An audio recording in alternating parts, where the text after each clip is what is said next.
أعوذ بالله من الشيطان الرجيم.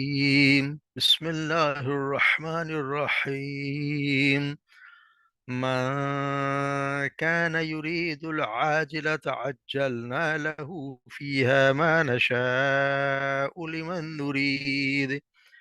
لمن نريد ثم جعلنا له جهنم يصلاها مذموما مدحورا ومن أراد الآخرة وسعى لها سعيها وهو مؤمن فأولئك كان سعيهم مشكورا. كلا نمد هؤلاء وهؤلاء من عطاء ربك وما كان عطاء ربك مهزورا. انظر كيف فضلنا بعدهم على بعد وللآخرة أكبر درجات وأكبر تفضيلا. لا تجعل مع الله إلها آخر فتقعد مذموما مخذولا.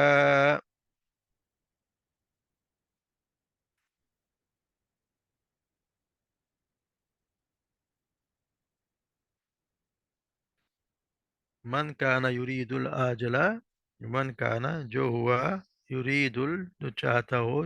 یرید آجلہ مطلب جلدی جلدی جلدی، یعنی کہ دنیا، جو شخص دنیا کے یعنی دنیا کو مفاد چاہتا ہے، دنیا ہی کو چاہتا ہے، لہو فی ہے ما نشا، اس کے لیے ہے فی ہے اس میں سے، ما نشا جو ہم چاہتے ہیں، لمن نریدو اور جس کے لیے ہم چاہتے ہیں، ثم جعلنا پھر ہم نے بنا دے، ہم نے کر دیا، بنا دیا اس کے لیے، لاہو اس کے لیے، جہنم ہم نے اس کے لیے جہنم بنا رکھی ہے، یصلاحا وہ داخل ہوگا اس میں، یصلاحا مذموما مدحورا، مذمت کے یعنی مذمت کا دھتکارا ہوا، مذموما مذموم سے، مذمت کا مدحورا دھتکارا ہوا، جو رحمت سے دور ہو جائے، ومن اراد الآخرہ اور جو کوئی چاہتا ہو آخرت کی زندگی، وسعا اور اس نے کوشش بھی کی ہو، لہا اس کے لیے، سعیہا جیسے کہ کوشش کرنی چاہیے، وہو مؤمن اور ہو وہ مومن، یہ ضروری ہے، وہو مؤمن اور وہ مومن، فاولئک پس وہی وہ لوگ ہیں، کان سعیہم جن کی سعی، جن کی کوشش، مشکورہ جس کی کوشش کی قابل قدر ہے، جن کی کوشش کی قدر کی جائے گی، کلن نمدو، کلن یعنی ہم ہر ایک کو، نمدو ہم نوازتے ہیں، ہا اولائی ان کو بھی، وہ اولائی اور ان کو بھی، من عطائی ربک تیرے رب کی عطا سے، تیرے رب کے عطیے میں سے ہم نوازتے ہیں ہر کسی کو، ان کو بھی اور ان کو بھی، وما کان عطاء ربک محظور اور نہیں، وما اور نہیں، کان عطاء ربک تیرے رب کی عطا سے محظورا کوئی روکا ہوا نہیں ہے، انظر دیکھیے، کیف کس طرح، فضلنا ہم نے فضیلت دی، بعدہم تم میں سے بعض کو، علی بعض بعض پر، وللآخرۃ اور یقیناً آخرت، اکبر درجات آخرت کے درجات بلند بڑے ہیں، وہ اکبر تفضیلا اور تفضیل فضیلت میں بھی آخرت بہت زیادہ بہت بڑی ہے، لا تجل نہ تو بنا، مع اللہ اللہ کے ساتھ، الہن کوئی معبود، کوئی الہ، آخرہ کوئی دوسرا، اللہ کے سوا کوئی، اللہ کے ساتھ کوئی دوسرا معبود نہ بنا، فتقعدا پس تو بیٹھا رہے گا، مذمومم مذمومم یعنی کہ جس میں مذمت کی گئی ہو، اس طرح کا مذمومم جو مذمت کیے ہوئے، اور مخذولا جس کے کوئی بے یار و مددگار، یعنی اگر تو اللہ کے سوا کسی اور کو بنائے گا تو پھر تو مذمت کیا ہوا اور بے یار و مددگار ہو جائے گا۔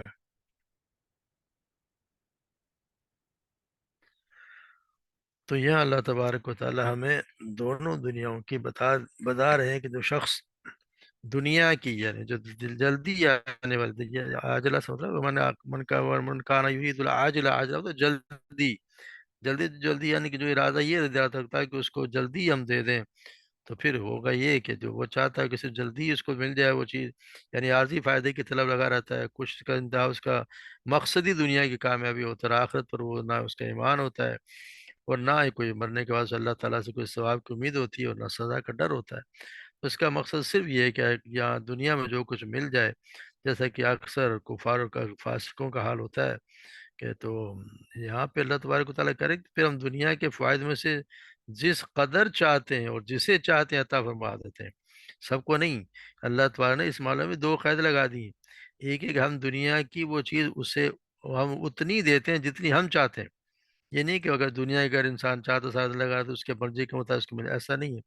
ہم دنیا کی وہ چیز اتنی ہی دیتے ہیں جتنی ہم چاہتے ہیں، اور دوسری قید یہ ہے کہ صرف اسے دیتے ہیں جس کا ہم ارادہ کرتے ہیں۔ اور ایسے ہی ہے کہ بہت سے لوگ جو ہیں وہ اب دیکھیں گے کہ جتنے بھی تمنا رکھیں اسے اس کا کچھ ہی حصہ ملتا ہے، اور بعض اوقات کچھ بھی نہیں ملتا۔ تو وہ تو اس کے لیے تو دنیا کا بھی فخر اور آخرت کا بھی فخر دونوں جمع ہو گئے۔ ہاں متقی ہے، یہ وہ ہے کہ اس کا مقصد اگر صرف آخرت ہو تو پھر آخرت میں اس کا غنی ہونا تو یقینی بات ہے، اسے پرواہ نہیں ہوتی کہ دنیا کی آسائش ملتی ہے یا نہیں۔ جیسے ہم پڑھیں گے آگے تھوڑی دیر بعد کہ جو دنیا میں صحابہ کرام کی کیا حالت ہوا کرتی تھی، مگر وہ یقینی بات ہے کہ سب سے زیادہ آخرت میں تو اجر انہی کا، اور انہی کو جنت میں کے درجات بھی ملیں گے، اونچے درجے ملیں گے، کیونکہ وہ اگر نہ بھی ملے تو صبر کرتا ہے۔ مگر یہاں یہ ہے کہ جو چاہے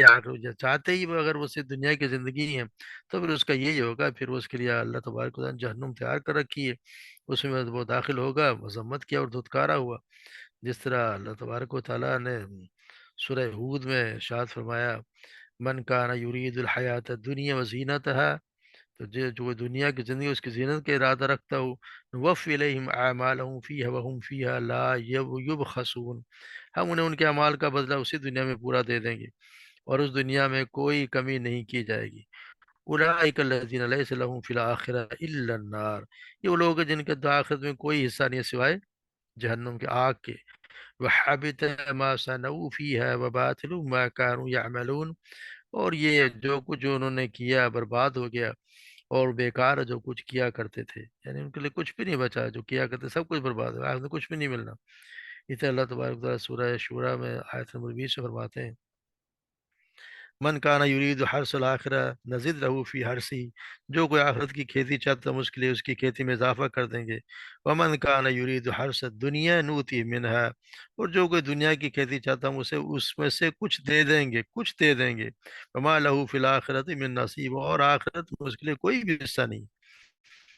اسی طرح سیدنا زید بن ثابت رضی اللہ تعالیٰ عنہ بیان کرتے ہیں کہ آپ صلی اللہ علیہ وسلم نے فرمایا، جس شخص کا مقصود حصول دنیا ہو تو اللہ تعالیٰ اس کے کام بکھیر دیتا ہے، اس کا فخر اس کی آنکھوں کے سامنے کر دیتا ہے، اور جو اسے دنیا اتنی ہی ملتی ہے جتنی اس کے لیے مقدر ہوتی ہے، اور جس کی نیت کے آخرت کا اصول ہو تو اللہ تبارک و تعالیٰ اس کے کام مرتب کر دیتا ہے، اور اس کے دل میں استغنا فرما دیتا ہے، یعنی اس کو غنی کر دیتا ہے۔ غنی سے مراد یہ کہ جو کچھ اللہ تبارک و تعالیٰ دیتا ہے اس پہ وہ خوش ہوتا ہے، اس پہ وہ غنی ہو گیا، وہی غنی ہے، اور دنیا ذلیل ہو کے اس کے پاس آتی ہے۔ پھر ثم جعلنا لہ جہنم یصلاها مذموما مدحورا، یعنی وہ جہنم میں اپنی برائیوں اور بدعمالیوں کی وجہ سے مذموم ہو کر داخل ہوگا کہ اس نے دنیا فانی کو ابدی اور دائمی آخرت کے مقابلے میں ترجیح دی۔ سید انس بیان کرتے ہیں کہ آپ صلی اللہ علیہ وسلم نے فرمایا، قیامت کے دن اہل دوزخ میں سے اس شخص کو لایا جائے گا جو دنیا میں سب سے زیادہ آسودہ اور خوشحال تھا، بس اسے جہنم میں ایک بار غوطہ دیا جائے گا،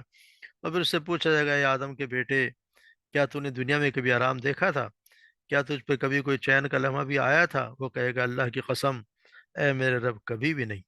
یعنی جب وہ جہنم دیکھے گا تو اس کا یہ حال ہو کہ وہاں اس کو اتنی جہنم کی جو عذاب ہے وہ یہ کہ دنیا کی ساری خوشحالی وہ بھول جائے گا، حالانکہ وہ دنیا کا سب سے زیادہ آسودہ اور خوشحال شخص تھا۔ تو اللہ تبارک و تعالی ہمیں دنیا کمانے سے کوئی منع نہیں کیا گیا، مگر یہ کہ دنیا ہی کی خواہش نہیں کہ سب کچھ بس یہیں مل جائے، ہماری ساری تگ و دو اسی کے لیے ہو، آخرت کے لیے کچھ بھی نہ ہو۔ ہم دنیا کے لیے تو ہم 16 گھنٹے کام کریں، مگر آخرت کے لیے ہم 2 4 گھنٹے بھی لگانے کو تیار نہیں۔ تو یہ ترجیح کم سے کم ترجیح نہیں ہونی چاہیے، کہ ترجیح کے سے بچنا چاہیے انسان کو، کہ یہ نہ ہو کسی سے ادو یرید العاجلہ، اسی کے چکر میں، جلدی کے چکر میں پڑے رہے انسان، اور پھر یہاں بھول جائے، کیونکہ یہاں وَمَنْ أَرَادَ الْآخِرَةَ وَسَعَى لَهَا سَعْيَهَا، اس کو ہوا پھر اس نے جو صحیح کی وہ مؤمن فَأُولَٰئِكَ كَانَ سَعْيُهُمْ مشکورا۔ تو جو دنیا کے لیے، جو آخرت کے لیے، پھر یہ ہے کہ آخرت کے لیے جو بھی چاہے گا، اس کے دنیا ایمان لانے کے بعد آخرت کے طلب کے لیے وہ کوشاں ہوں گے، اور ان کی زندگی کا مقصد ہی اللہ تعالیٰ کی رضا حاصل کرنا ہوگا، تو قیامت کے دن ان کے نیک اعمال کا بہترین بدلہ ان کو اللہ تبارک و تعالیٰ دے گا۔ ان کی جو ہے وہ، ان کی جو صحیح کی ہوگی، کوشش کی ہوگی، اس کا پوری قدردانی کی جائے گی۔ ضروری اللہ تبارک و تعالیٰ، مگر قدردانی کے لیے بھی اللہ تبارک و تعالیٰ نے تین چیزیں یہاں بیان کی گئی، یعنی ارادہ آخرت، یعنی اخلاص، اور اللہ کی رضا جوئی، یعنی کہ ارادہ آخرت بھی کرو اللہ کی رضا چاہنے کے لیے کرے، اور ایسی کوشش کرے جو اس کے لائق ہو، یعنی سنت کے مطابق۔ بتائیں کہ عمل صالح وہی ہے جو سنت کے مطابق کیا جائے، ایسی کوشش کرے جو سنت کے مطابق۔ اور تیسرا ایمان، کہ ایمان کے بغیر تو کوئی بھی عمل بھی قابل قبول ہے ہی نہیں، یعنی قبولیت عمل کے لیے ایمان کے ساتھ اخلاص اور سنت نبی کے مطابق ہونا ضروری ہے۔ یہ تین چیزیں ہوں گی تو پھر اس کی جو صحیح، جو اس نے کوشش کی ہے، اس کی قدردانی کی جائے گی اور وہ قبول ہوگی۔ تو اللہ تبارک و تعالی ہم بھی وہ تھوڑی بہت جو کوشش کر رہے ہیں، وہ کوشش کر رہے ہیں، اللہ تبارک و تعالی ہم سے یہ بھی، ہماری بھی یہ قبول فرما لے، تو ہماری بھی آخرت کے اصول میں کچھ ہمارا بھی حصہ بڑھ جائے، اللہ تبارک و تعالی ہم سب کی کوشش قبول فرمائے۔ تو یہاں پہ بتا دیا کہ جو کوئی کوشش کرے، وہ کوشش بھی ہو تو پھر اس کے مطابق سنو، تو پھر اللہ تبارک و تعالیٰ اس کی قدردانی کرنے والا ہے۔ کل نمد ہؤلاء وہؤلاء من عطاء ربک، ہر کسی کو پھر اللہ تبارک و تعالیٰ پھر دیتے ہیں کہ وہ اس کو جو بھی وہ، جس کی ہر کسی کو اللہ تبارک و تعالیٰ جو ہے وہ ہم دیتے ہیں، اس کو بھی اور ان کو بھی، یعنی کافروں کو بھی اللہ تبارک و تعالیٰ دیتا ہے اور مومن کو بھی دیتا ہے، ہر نیک اور بد کو ہر ایک کو رزق اور دنیا کی نعمتوں سے نوازتے ہیں۔ ایسا نہیں ہے کہ کوئی گناہ یا کفر کی وجہ سے اس کا رزق بند کر دیں، کیونکہ دنیا تو امتحان کی جگہ ہے، نیکی بدی کی وجہ سے رزق بند کرنے سے یہ مقصد فوت ہو جاتا ہے۔ ہاں، اللہ کی تقدیر کے مطابق مومن کا رزق کم یا زیادہ ہو سکتا ہے، اور کافر کا بھی اسی طرح ہوتا ہے۔ تو یہ ہے اللہ کی مرضی، جس کو دے، مگر دیتا اللہ تبارک و تعالیٰ سب کو ہے، ایسا نہیں کہ اللہ تبارک و تعالیٰ کسی کا رزق روک دے، یا ایسا قطعی نہیں ہے، کیونکہ آپ جیسے فرمایا گیا کہ دنیا میں کسی کافر کا کفر اور کسی نافرمان کی نافرمانی اللہ کی روزی سے محرومی کا سبب نہیں بنتی۔ جب کافر ہے تو اس کو ملے گا، نافرمان گئے تو اگر نافرمانی کر رہا ہے اس کے باوجود اللہ تبارک و تعالیٰ دے رہا ہے، بلکہ آج کل تو ہم دیکھتے ہیں تو ان کو بلکہ زیادہ دے رہا ہے، کیونکہ یہ اللہ تبارک و تعالیٰ زندگی آخر لمحے تک روزی تو پہنچاتا ہے۔ ہاں، موت کے بعد پھر مومن کی اور کافر کی زندگیوں میں احوال میں مختلف ہو جائیں گے، کیونکہ ایک کا مقصد تو صرف دنیاوی غرض کو غائب ہوگا اور جہنم کی طرف ہاں کر لے جایا جائے گا، اور جو آخرت کا طلبگار ہوگا تو اسے آخرت میں بھی جنت ملے گی۔ تو یہ وہاں پہ فرق ہوگا، مگر یہاں اللہ تبارک و تعالیٰ ہر کسی کو دیتا ہے، ہؤلاء و ہؤلاء، ان کو بھی دیتا ہے، ان کو بھی دیتا ہے۔ اور تیرے رب کی مکان آتا اور ربی کا محظورہ، اور تیرے رب کی بخشش کبھی بند نہیں ہوتی ہے، کہ یعنی اللہ تبارک و تعالیٰ سب کو دیتا ہے، اور زندگی جب تک ہے ان کو دے ہی رہا ہے۔ انظر کیف فضلنا بعضهم على بعض، اور دیکھیے کس طرح فضیلت دی ہم نے بعض کو بعض پر، یعنی بعض کو بعض پر فضیلت دی ہے۔ تو اس آیت میں آپ سے مخاطب کر کے کہا جائے کہ اللہ تبارک و تعالیٰ دنیا کی نعمتوں کی تقسیم اپنی حکمت کی بنیاد پر ایک کو دوسرے فوقے دیتا ہے، کسی کو زیادہ دیتا ہے، کسی کو کم دیتا ہے، کوئی طاقتور ہوتا ہے، کوئی کمزور ہوتا ہے، کوئی صحت مند ہوتا ہے، کوئی بیمار ہوتا ہے۔ لیکن آخرت کے درجات کے لحاظ سے، آخرت تو پھر درجات کے لحاظ سے بھی برتر ہے اور فضیلت کے لحاظ سے برتر ہے۔ وہاں درجات کا جو فرق ہوگا وہ دنیا کے درجات سے کہیں زیادہ ہوگا۔ وہاں پہ تو حساب کچھ اور ہوگا، اللہ تبارک و تعالیٰ ان کو کہ دنیا کی زندگی کی تو کوئی جیسے بتایا کوئی حیثیت ہے نہیں۔ یہاں تو مومن اگر ہم پڑھیں ان کے متعلق، صحابہ کرام کے متعلق،